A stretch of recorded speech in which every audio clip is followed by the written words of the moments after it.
안녕하세요. 춘바랑의 투데이 스픽입니다. 최근 중국 관련한 언론 보도에 따르면요. 중국 정부는 지방 각지에서 개간 가능한 농경지 확대를 위해서 농지 부근의 무덤을 강제로 철거하고 노인들이 보관하고 있는 관을 강제로 몰수하고 있다고 합니다. 파이낸셜 타임스 보도에 따르면요. 이달 초 중국 텐진시 지방정부는 무덤을 한 달 내로 모두 철거하라고 하고 유가족과 후손들이 완강한 반대에도 불구하고 묘비를 강제로 부수고 무덤을 파헤쳐 묘를 철거하는 작업을 진행하고 있다고 합니다.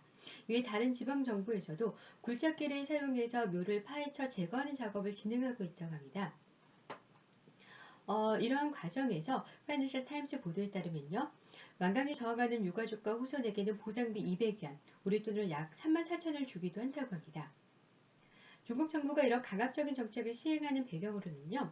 중국 정부가 이달 1월부터 실시한 매장 제로 정책이 그 배경인데요. 중국 정부에 따르면 중국은 매년 1,000만 명 이상이 사망을 하고 이로 인해서 매장지가 절대적으로 부족하며 따라서 중국 정부는 이러한 배경으로 오는 2020년까지 중국의 모든 장례를 화장으로 전환하기로 했다고 합니다. 이런 배경으로 실시하는 것이 매장 제로 정책인데요. 또 이러한 매장 제로 정책의 하나의 일환으로 곧 장례를 준비해야 될 노인들이 자신의 장례를 매장이 아닌 화장으로 선택하도록 유도하게 하기 위해서 집집마다 방문을 해서 관을 수거하고 있는 것도 진행되고 있는 사실입니다. 최근 장시성 한 지방정부에서는 공무원들이 집집마다 방문을 해서 노인들이 보관하고 있는 관을 강제로 몰수했다고 하는데요. 중국에서는 자신의 장수를 위해서 노인들의 관을 미리 마련해서 집에 보관하고 있는 풍습이 있다고 합니다.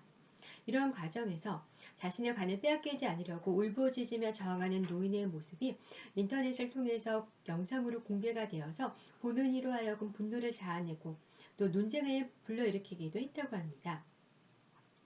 중국 정부가 이렇게 중국의 국민 전통 정서에 반하면서까지 매장제로 정책을 시행하는 것은 농경지 확대를 목적으로 하고 있다고 안내드렸는데요. 중국 정부에 따르면요. 중국은 자국의 식량 자급 자족을 위해서 중국 전체 국토 면적의 약 13%에 해당하는 1억 2,400만 헥타르의 농경지를 확보하고 유지해 가야 한다고 보고 있다고 합니다. 그러나 최근에 중국의 급격한 도시 개발과 그리고 환경 오염으로 인해서 이러한 농경지 확보가 절대적인 환경으로 되었다고 합니다.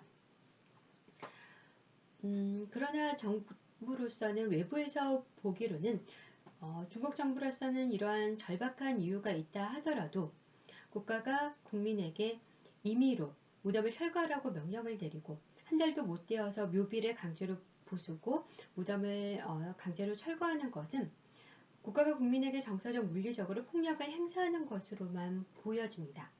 그리고 또한 노인들이 자신의 장수를 위해서 조심스럽게 준비하고 보관해 왔을 관을 울부짖으며 저항하는 이들로부터 강제로 몰수하는 모습 또한 정부로서는 어떤 이유가 있다 하더라도 제게는 이해되지 않는 모습인 것 같습니다. 네, 앞서 시사편에 이어서 이번에는 음악 한 곡 추천드리려고 합니다. 1967년 사이키델릭한 녹음을 종종 하고 락 공연적인 감각을 재즈에 처음으로 도입했던 몇몇 재즈 연주자 중에 한 명인 찰스 로이드의 음악을 여러분께 소개해드리려고 합니다. 찰스 로이드 퀄텟이 1967년 녹음한 인 콘서트라는 공연실황 풀 앨범입니다. 유튜브에서 발견했습니다. 찰스 로이드는 1960년대, 70년대에 재즈락, 퓨전 재즈, 아방가르드 재즈, 월드 뮤직 등을 했던 재즈 테너 색소포니스트이자 플루티스트입니다. 락스타 못지않은 인기를 누렸습니다. 찰스 로이드가 1967년 찰스 로이드 퀄텟으로 미국 캘리포니아 필모어 오디토리움을 중심으로 공연을 했었는데요. 이때 젊은 팬들의 큰 인기를 얻었고 그리고 후에는 80년대 이후에는 유럽으로 건너가서 유럽에서도 큰 활약을 했던 전설적인 재즈 뮤지션 중에 한 명입니다. 오늘 소개해드리는 이 1967년 인 콘서트 앨범에는요. 찰스 로이드 퀄텟으로서 여러분이 좋아하시는 클래식 재즈 양쪽에서 유명한 재즈 피아니스트 키스 자렛이 함께했고요. 그리고 드럼으로는 재즈 드럼으로서 존경받는 역시 거장에 위치해 있는 잭 드조넷이 참여를 하고 있고 베이스로는 론 맥클로어가 함께하고 있습니다. 그럼 음반 감상으로 들어가 보면요. 음반 전반부에는 찰스 로이드가 플룻으로 펑키한 연주를 들려주는 걸 감상해 보실 수가 있고, 사이키델릭한 연주를 들어보실 수 있는데요. 찰스 로이드의 사이키델릭한 연주는 프리재즈적 요소를 갖고 있긴 하지만 동시대에 활동을 했던 ASM의 프리재즈와는 차이가 있습니다. 락을 좋아하는 음악 감상자라면 쉽게 감상할 수 있을 멜로디를 제공하는 그런 사이키델릭한 연주를 만들어가고 있습니다. 피아니스트 키스 자렛의 경우는요, 이번 실황 앨범에서 1960년 인 콘서트 실황 앨범에서 전반부에는 격조 있는 피아노 연주를 들려주다가 공연 중반부부터는 31분 48초 정도부터는 사이키델릭한 피아노 연주를 들려주고 있습니다. 마치 난장판 치는 듯한 연주를 들려주고 있는데, 이런 연주의 변화를 통해서 찰스 루이드와 더불어 키스 자렛 또한 이 음반에서 출중한 실력을 가진 연주자라는 것을 증명해주고 있습니다. 네, 그리고 드러머 잭 드조넷의 경우는요, 공연 중반부 33분 28초 정도부터 탄력 있는 리듬을 고수하는 것을 감상해 보실 수 있는데요. 질서가 없어 보이는 합주의 진행 속에서 수행과는 다른 개념의 탄력을 만들어내고 이를 유지해가는 것을 느끼실 수 있다면 저의 잭 드조넷에 대한 평가에 동의하실 겁니다. 그리고 이 오늘 소개드리는 실황 앨범 후반부에는요, 현을 긁어서 고의로 소음을 내는 듯한 사운드와 보컬의 귀신이나 원기의 소리를 내는 그런 사이키델릭한 공연의 전형도 이 음반에서 감상해 보실 수 있습니다.